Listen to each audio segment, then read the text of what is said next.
All right. Hello, everybody. Thanks for tuning in. My name is Leo, and welcome to How's It Going? This is a casual talk show where me, Leo, talks to different people about different topics in real estate. And for this week's episode, I'd like to talk about staging. So, how you can get your house looking its best to sell for the maximal value. Just a quick disclaimer before we begin. The information we cover in this episode is just for informational purposes only. So do with it as you will. And just an introduction to our guest today. She is a pioneer in the staging industry, and she has been in it for over 25 years, which is amazing.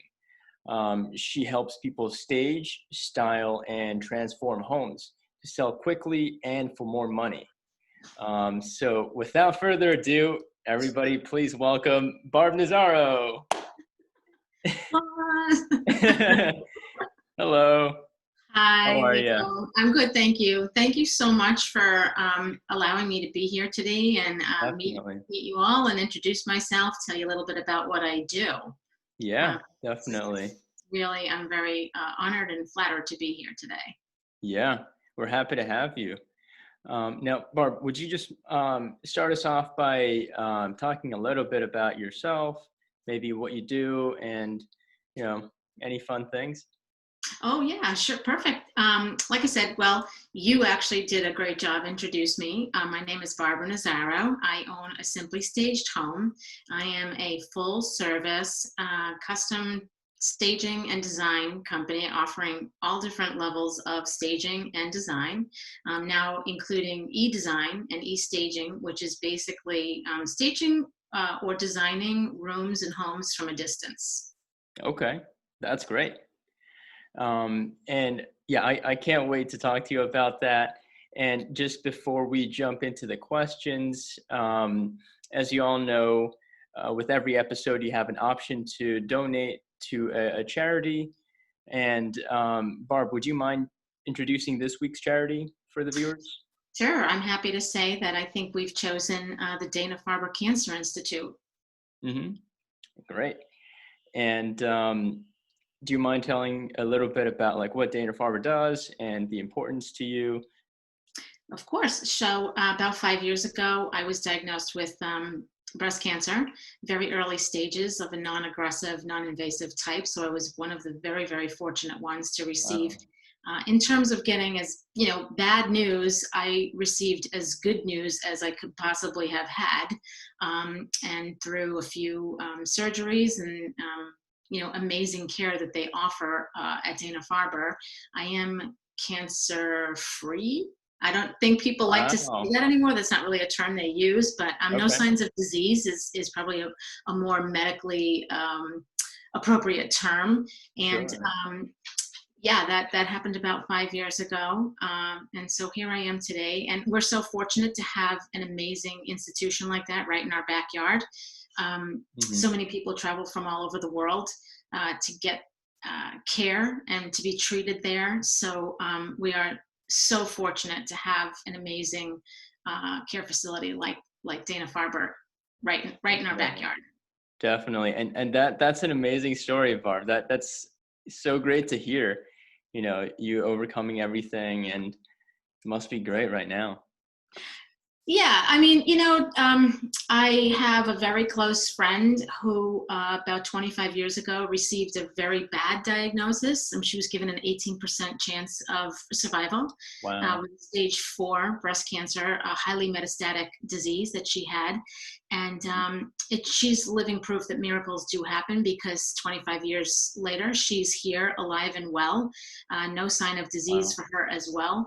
And she's a true warrior. She's actually my inspiration. And even though our diagnoses were so different, Mm. it's still a scary prospect. When you hear that word, you never think that you're going to ever hear that word. And then when you do, Right. you're thinking, oh my God, not me. I was one of the ones that was never going to happen to. And then it happens, and you have no choice but to press on. So Right. it's been Definitely. quite a road. Yeah.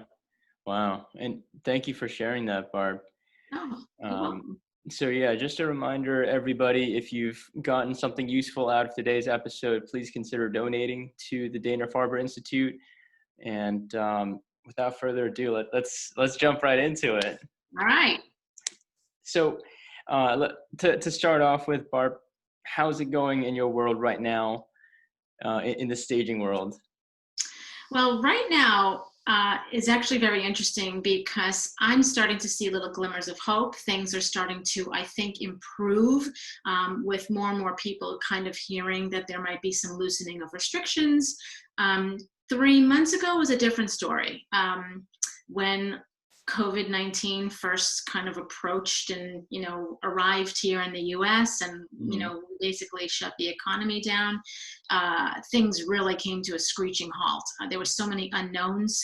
And people were obviously very afraid to let people in their homes. And, I'm sure you probably know this better than I do, but, it's even changed how people show homes, Yeah. how they can do tours and visits and things like that. So I'm very happy to say that about 3 years ago, when my husband and I decided to, as I was telling you the other day, we Yeah. spent some time in Florida over the winter, and I've been sort of designing and staging for years because I Mhm. had to find a way to continue to operate my business and do what I love to do, not being physically there.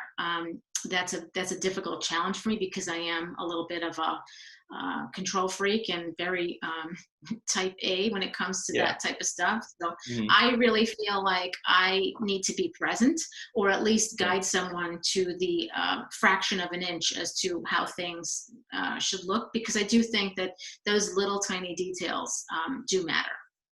Definitely. So And things are getting better now. I'm yeah, so happy to say I just this week I've gotten 3 phone calls for potential staging bids.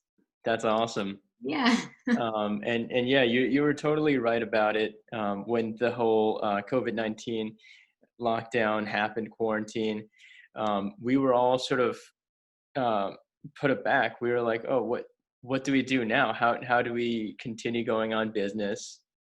But it's pretty good to see that over the past couple months, people have sort of got their bearings and they're establishing new practices into how they can do business and continue the economy with the current restrictions, keeping people's health safe and whatnot.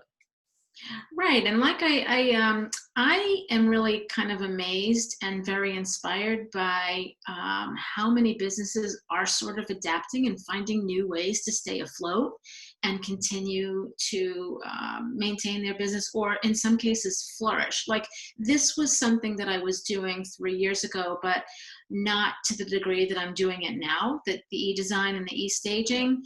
So it sort of started out as like an accidental um, happening for me. Sure. And now it's gotten to the point, where things were very quiet a couple of weeks ago. I really delved very deeply into just sort of restructuring and my website, kind of really getting very detailed and kind of providing more information on my website as to how people can actually do this, how they can do e-staging, and that it Mhm. can be as effective, maybe not to the way I would like it if I were there, but it still can be done and accomplished in a very effective manner, even if I'm not there. And for a homeowner to tackle themselves. Got it. Got it. And just so we're all on the same page here, so staging is just the act of making or bringing in furniture, moving things around, and sort of showing the home in its best light. Is that sort of right, Barb? Leo, Leo, Leo. you know, Yes, in a nutshell, that's kind of what it is. But I Mhm. think that there's staging and then there's effective staging. And Yeah. I like to consider what I do as effective. And I think that the difference between somebody who is a stager for just the sake of staging a property, they might not look at the different things that I'm looking at. And I'm not saying I'm the only one that does it. I think that they're Mhm. like everything, there are people who are really, really good at what they do. And then there are others who do it at a minimum, but maybe not to the same degree of effectiveness that I would do, that I like to think Right. that I do. And by that, I mean, I feel that I really understand, and I think you need to understand, even you as a real estate agent, you kind of need to know who your buyer is, right? Who is Mhm. your client is the person who you're listing the house for, but really in essence, your client is also the person who's buying from you. So who is that person? That is going to be that buyer is going to be different in many, many scenarios. So Yeah. staging is a marketing tool, and it needs to be looked at as a marketing tool. And I'm happy to say that, over the past few years, more and more agents are starting to realize the importance of staging, and so are therefore offering different degrees, varying degrees of staging in their marketing plans. So that could be anything from like maybe offering a consultation, and some agents will pay for full-on staging. So it's not. Of course, it's about furniture and the proper placement of furniture and decluttering and neutralizing and all those, very basic things. But if you really take it one step further, it really is about understanding who that buyer is, because someone like yourself may be looking for certain things in a home that is not really as important to somebody maybe in their mid to late 60s, and vice versa. Right. Definitely. So knowing who to sort of cater to. Market too. Exactly. Yeah. And of Um, course, there's always those outliers. You might have that one person who is you're thinking that you're going to stage a house that's very appropriately staged or styled or designed to a young professional like yourself. And you might have that one outlier who may be in their early 60s that will walk in and say, I can totally, that's what you want. You really right. want to be as broad Yeah. scoping as possible. But if you don't think about who your buyer is and understand their demographic, what their nature is, what their likes and dislikes are, you're really Mhm. missing the mark. It's not just about throwing furniture in a room and calling it a day. Got it. Got it. And that's well explained, Barb. So what would you say is the difference between regular staging that you do versus e-staging that you were describing just now? They are virtually the same. So in a typical physical or an occupied situation where maybe I'm going into a home and the homeowner's still currently living there, I walk in, usually accompanied by a real estate agent, and we start at the curb. We address curb appeal. And that's even more important now because so many people aren't even getting out of their cars. They want to go by, they want to see the house from the outside. And there is a mindset that if a home is really well maintained on the outside, chances are it's going to be well maintained on the inside. Of course, the opposite is true. If the house on the outside looks like it has been uncared for or not well maintained, it's also safe to assume that there's a good possibility the inside is not Right. as loved. And so I think, addressing curb appeal and starting at the curb and then walking in and working your way inside is how I sort of begin the staging process. And we go room by room. We typically target the living room, family room, kitchen, dining room, foyer. Those are your main areas on the first floor. And then next in order of importance would be a master bedroom. Very rarely, I always stage all the bedrooms. I will always put together a report that includes all of the bedrooms because they are important. But if you're speaking strictly in terms of what we're furnishing, if assuming the home was vacant, Right. we don't always stage guest bedrooms. And so the process then, if I'm doing e-staging, is the exact same, only it's all handled by photographs. So I give specific instructions and details as to how I want the photographs. The time of day can actually affect the quality of a photo, lights on, lights off. There's a couple of tricks there too. And we go around the room. So I'm also getting like a 360-degree visual of the room. And I want to see not only all the main living spaces, but I want to see things that are sort of tucked away in an attic or a basement or a spare room, because I often will reuse pieces of furniture that, like say a foyer, I really feel should look like a foyer. Right. People don't often have, they don't really understand how to set up a foyer, but I might spy in the corner a really cool piece, you know, a dresser or a nice console table that could act as the grounding piece for a foyer. And we'll say, okay, that piece right there needs to come up to the foyer or wherever it's located. So I'm a big believer in repurpose and reuse. And a lot of times people don't even understand all of what they've got in their own homes. There's just way too much of it. So I just try to rearrange things, and then we talk about getting rid of the items that we're not going to use. So it's done virtually the same way, only in one capacity, I'm actually in the room or the house with them. In the other, it's all done electronically, and then a report is generated, and you know, the homeowner can then tackle the projects themselves. It's not for everyone. This is not something that, you know, if you're not willing to roll up the sleeves, this is probably not the right fit for you. Right. Okay. And that's well said. And just to tack on to that last point that you made, so you said that for some people that aren't willing to roll up their sleeves, it's maybe not a great fit. Then who would you say are the ideal people that staging can benefit? So my ideal client, if we're strictly speaking in terms of the actual homeowner themselves, is someone who understands the value of staging and what it does. And often I'll do it, we speak on the phone before I get to the appointment, and I always encourage people to look at my website, because the before and after pictures are very, very dramatic. And you know, you can talk an awful lot about the virtues of staging, but the easiest way to understand it is to see it. So this is a situation for someone who really understands and believes in the value of staging. Possibly somebody who's had their home on the market for quite some time without any good traction, you know, maybe no offers or very low offers. That's a situation where oftentimes people become very frustrated, and they'll say, what is going on here? You know, we've come up with a price and I don't understand. I love my home. Why doesn't someone else? And so that the second listing, or the second time the house is being listed, is often a very good prospect for me, because I wouldn't say they're getting desperate, but certainly they're getting very anxious about, you know, trying something different.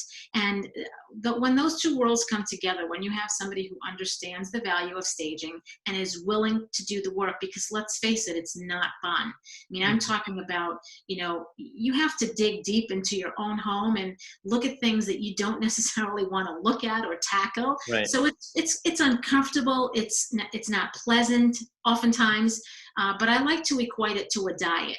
And by that, I mean, you know, dieting is not fun, right? We make certain sacrifices. We have to kind of cut out some calories and got to get on a treadmill, and you got to do the work. But at the end of the day, if you've lost the weight and you've become healthier in the process, you look at it and go, wow, that was so worthwhile. I have never met a client, and I've been doing this for a long time, that at the end of the day said to me, that was so not worth my while.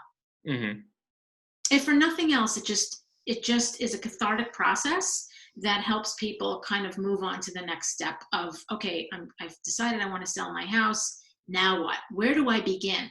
Oftentimes, if the house is beautiful and it doesn't really need a lot of work, I don't get called into that situation. I'm being called in to a home where the situation or the condition of the home is often overwhelming, and people really don't know where to begin. Right. Got it. And okay.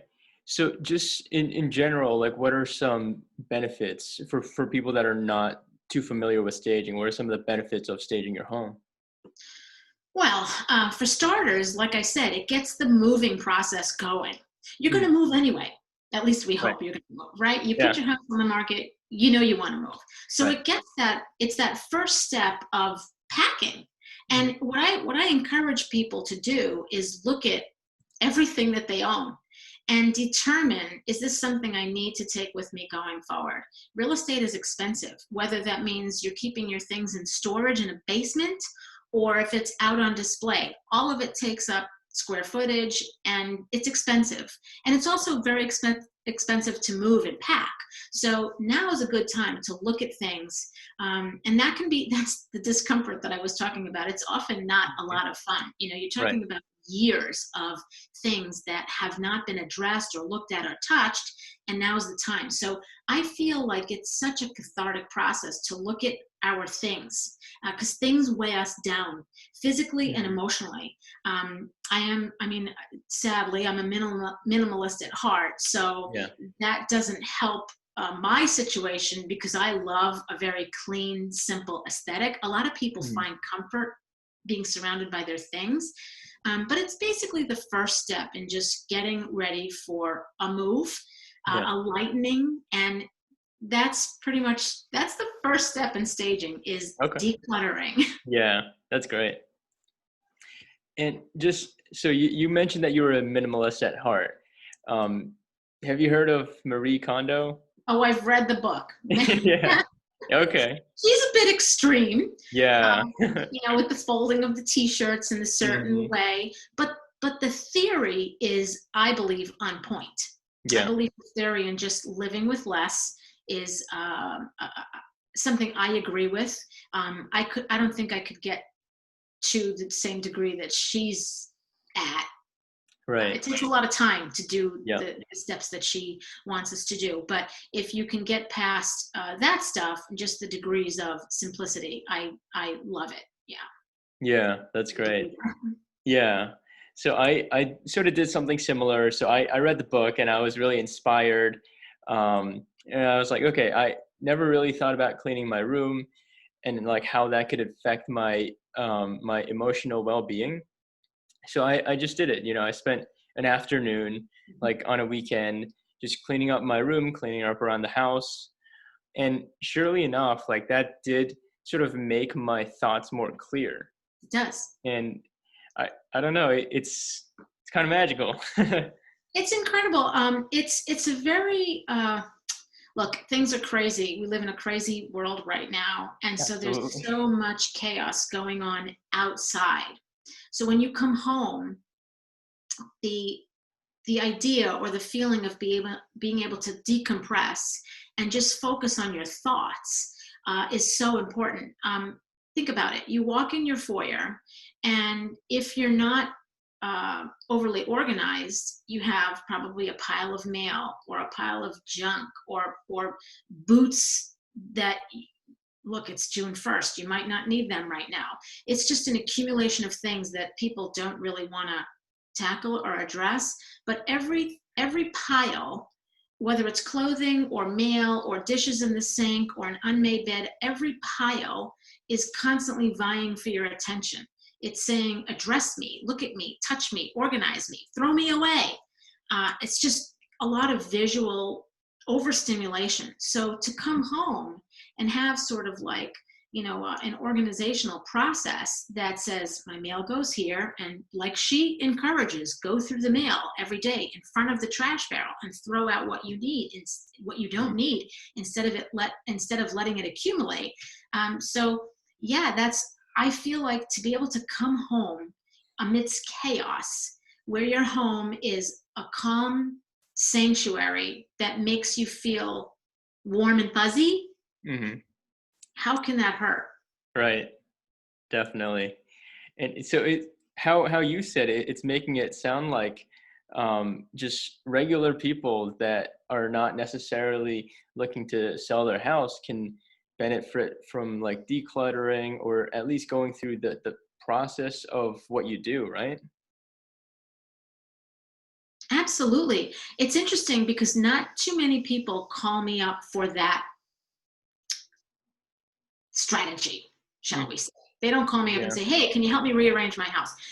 It happens though, because they sort of cross paths a little bit. For instance, I went to someone's house a couple of weeks ago. She needed help with a rug. And I couldn't figure out why she needed a rug as large as she insisted she needed this rug to be. So I Yeah. said, let me come out and let me look at it, and we'll talk about what I think is going on. And sure enough, the furniture was completely misarranged. And she was trying to create a cozy little spot. So we basically tore the entire room apart and rearranged it in a way that she went from seating maybe 8 people to seating 11 people, which is exactly what her goal was. She wanted to, Yeah. she has a very large family. This is a Right. Cape house. She wanted everyone together. She wanted a little room, a corner to read with her grandson. And Mhm. we did that. And she said, I can't believe, I would have never thought to call a stager to help me with this. Right. And I said, well, think about it. I've staged well over 300 homes in the last, well, I've been in business for 10 years, but Mhm. going way, way back, and when I was doing this for free for friends and family, Right. it's been a long road. So I've seen so many different homes. I've seen so many different layouts. So, I understand the benefits of just living with less. Even it might just be some furniture, that's sitting in a corner offering nothing. Right. So yeah, it can be used and applied in a way that somebody who's living in their home long term uh, can apply the same principles Mhm. that a normal staging job would apply. Gotcha. Yeah, that's very well said too. So just asides from getting cleaner, it helps your mind too. And yeah, I think it's very interesting how like little changes can have a big effect, especially Oh, like just random things. tremendous! The slightest little adjustments often can make or break a room. I mean, I see this all the time. People with art, they have really, really tremendous art collections. And what seems to be very common is people will stick one piece of art on a wall that's typically way too small. I'm sorry, the art is too small for the wall. The wall is Right. too big. Yeah. And so we walk through the house and I start creating groupings. And all of a sudden, the same art, people love to be surrounded by their things. They don't want to necessarily get rid of them, but just rearranging them in a way that makes more cohesive sense and now takes up a better part of the wall so that your eye's looking at that one gallery wall, so to speak, is so much better than your eye kind of like darting around the room looking at 11 different tiny things. It Right. has a very calming effect. And there's something to be said about negative space on a wall, which is why when you go into art galleries, you'll see typically, large pieces of art on white walls. There's Mhm.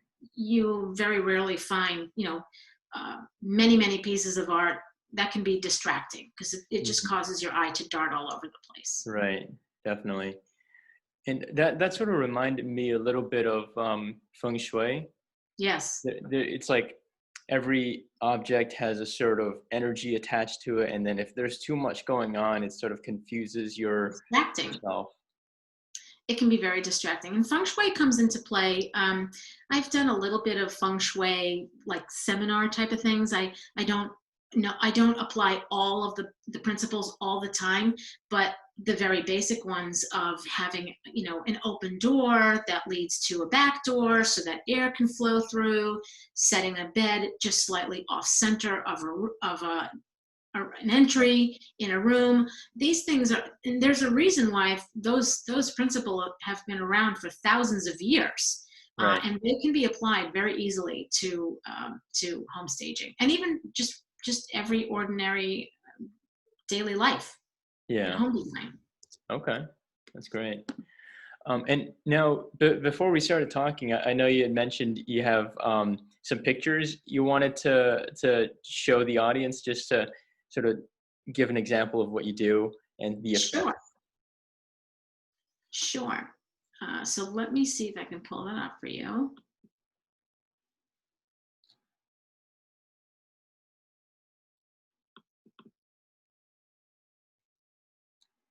You got me? Yep, I see it perfectly. Excellent. So yeah, this is the little my little presentation that this is something that I would encourage anyone who's looking to hire a stager. At the end of the day, people can talk about statistics and their backgrounds all they want, but what is really important is the finished product. Show me what you started with and let's see where you wound up. A lot of stagers don't like to post before and after pictures because sometimes the before pictures really show a lot of homes and a lot of spaces that can be in disarray and really don't look so fantastic. But if you don't show what you started with, how do you know how dramatic the change has become? Right. So I'm a big believer in before and afters because they show the work that took place and the transformation that's possible. So here we go. So this was a home that I staged back in the fall in Wellesley. Okay. A gorgeous, gorgeous home, just a little ornate for today's lifestyle. This was, we kind of we figured out who the buyer was going to be based on the location and the price point. And with very simple changes, removing some of this heavy drapery, rearranging the furniture, taking some of this accessories and rearranging them, and then also paint, we wound up with this. Wow. Just a much cleaner, a cleaner, softer palette. It's interesting because I find that a lot of people talk about new construction and how when you get a listing, people always say, well, can it compete with new construction? Because that's always what seems to be the big competitor, right? Right. So, of course, a home that's 40 years old, this one was probably closer to 50. Technically, you cannot compete with new construction, but a timeless and a classic aesthetic can easily compete stylistically with new construction. So that's what we try to do. We try to just make things look like you have no idea, really, if you see this picture, what era this photo was taken from. Exactly. Whereas the other one looks, you can almost tell just from looking at it that, was very dated. So here again, quick question, Barb. How much of that would you say was original furniture, and how much of it did you bring in? So let me go back. Actually, we brought no furniture in. Nice. Nothing. This was all done when I came in to do the initial consultation. We talked about what had to get done in terms of what the homeowners or maybe, with the help of maybe a handyman could get done. And that included removing the draperies, the heavy rods, obviously paint. That was something that they contracted out. I wanted to be, and I gave them very clear instructions of what I wanted to be left behind with. And that was basically the 2 sofas, the rug, this table here. This we pulled from another room, because if you look back at this photo, it wasn't even here. This we pulled from, I believe it was the dining room, which had not 1, but 2 curio cabinets. So we felt that we could take one out of the dining room and place it here. And all I did was bring in all these accessories. We updated some of the pillows. I created a little vignette here and added some green. The mirror was original as well. So it was really, this was just, this project, it was a good size house, maybe about 5,000 square feet. It was a 3-day project, but it was 3 days of me coming in there. The first day we had movers in with us, hauling out a lot of the stuff that was, left in the house. The movers under my direction, we figured out if some of the pieces could have been reused, others were brought straight to storage, and I used just basically the bare minimums. Okay. Nice. So in this house, I was called in by the second agent. This house had been on the market for quite some time with very little activity and no offers. The homeowner actually coincidentally heard about me through a friend whose home I helped stage very successfully and easily.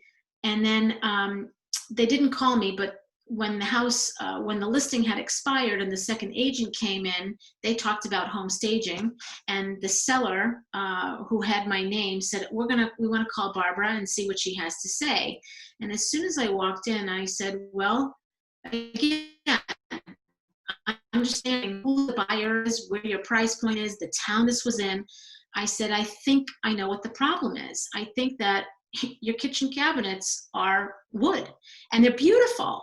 But young buyers today want a white or a neutral kitchen. Right. That is just a fact. Of course, I got a lot of grief when I posted this on my social media because a lot of, especially men, hate the fact that I like to paint cabinetry or woodwork. They're horrified. But if this isn't serving the purpose anymore, what difference does it make? So we called a painter in. I specifically chose the colors because not all whites are created equal. We had existing granite that we had to work with, and we had existing backsplash and existing flooring that wasn't going to change. So I had to specify a particular white, but I also thought it would be interesting and very fun and updated to paint the island. And this is the result. Wow. That's amazing. So nothing else changed here except the paint on the island and the cabinetry. You're not seeing it in this picture, but I did have them remove this fixture because, again, this ties to a much older date, probably 20 to 25 years ago. If you look at any, a lot of people will say, I love that fixture and it cost me a fortune. And it's a good quality fixture. And I'll say, but if you picked up any home trend magazine or website and scrolled through, is this a fixture that you would likely see today? And when I put it to them like that way, they all of a sudden they'll go, you're right, I get it. So again, you have to think about who's buying this, who's going to be interested in this. If this was, maybe going to be sold to somebody significantly older, it's possible it could have worked. I still would have probably encouraged maybe painting the cabinets, but that wasn't the case. This was this house, based on the price point, the location, and the town. I had a pretty good idea of who the buyer was and what the holdup was. And a lot of people don't want to. A lot of stagers don't want to bring that bad news to someone. They feel, oh my God. I mean, I have to tell them some pretty dramatic information, and that's going to cost some money. But I always say, you didn't hire me to be your friend. You hired me to tell you honestly what my assessment was of the space and what could possibly be the problem. And I'm also very happy to say that to paint this kitchen cost about $7,000. That's not bad at all. No. So I'm also happy to say that the house sold very quickly. Nice. There you go. So here again was another situation. This house was in Winchester, had been on the market for quite some time, little activity. Again, not the market for this kind of aesthetic. And so we came in and we discussed that they were actually, this is a very dramatic transformation, but it didn't really require an awful lot. I mean, the wallpaper, that's a big one. It's very expensive to remove wallpaper. I don't think I would have kept it up. It was kind of high on my priority list to just take the wallpaper down, repaint, and changing out the light fixtures. In this case, we did bring in some furniture, but this was the end result. That's beautiful.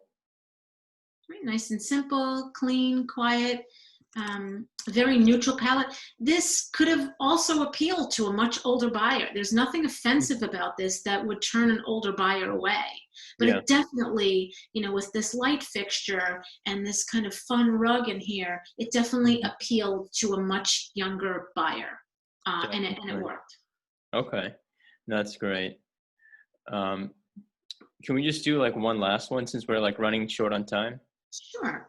So this is a vacant property. As you can see, the walls are a very, very deep purple.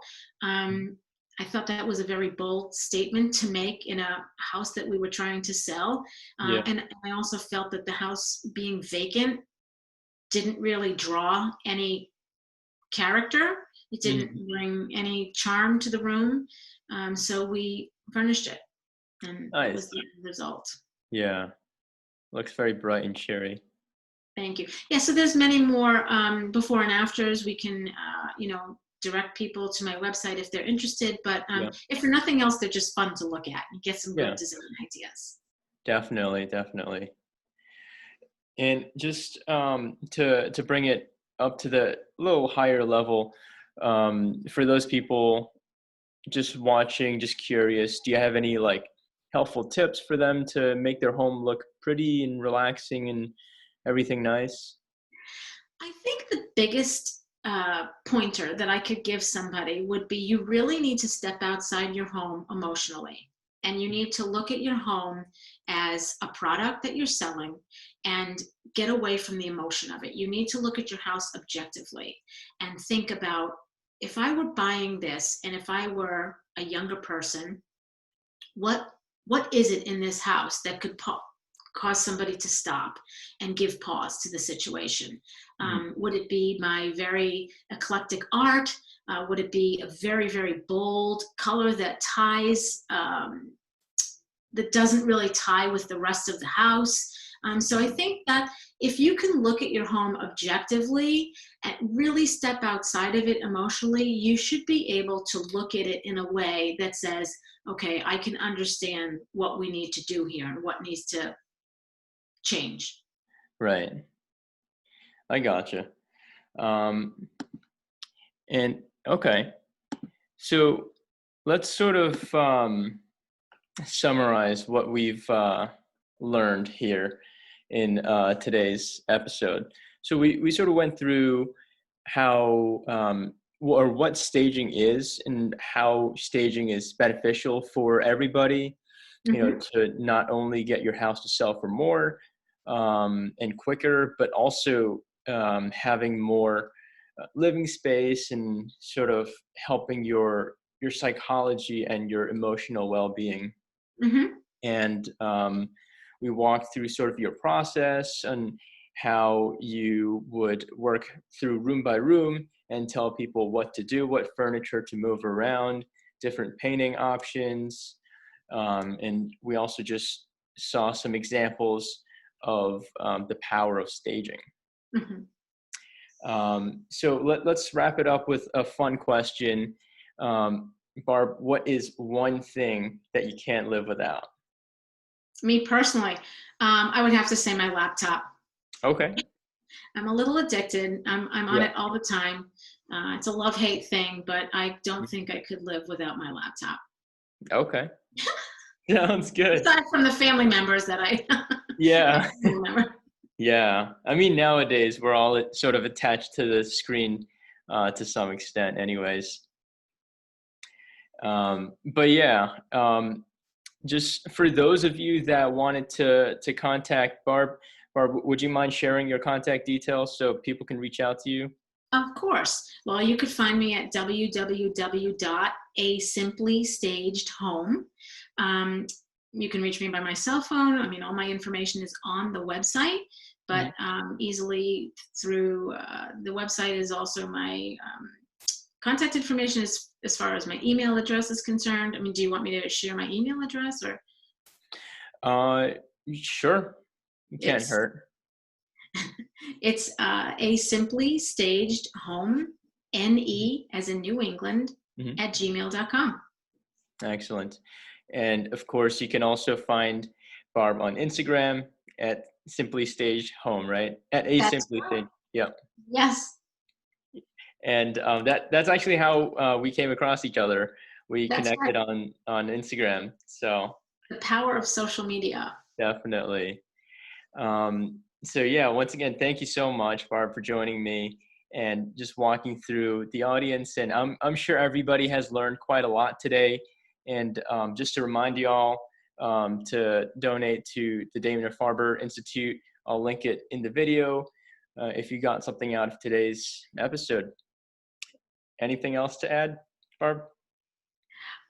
You know what? I just want to say thank you so much for giving me the opportunity to be here with you today and the Definitely. contribution to Dana-Farber. Uh, love to help out in the future if I can. This was Mhm. just really a lot of fun, and Definitely. it was a pleasure. Really a lot of fun. Definitely. Yeah, Thank you definitely. so much. You're welcome. So I will see you next time, Barb. And to those at home, thank you all for joining in. Tune in next week for the next episode. All right. Thank you. See you, Barb. Bye, everyone. Thanks, Leo.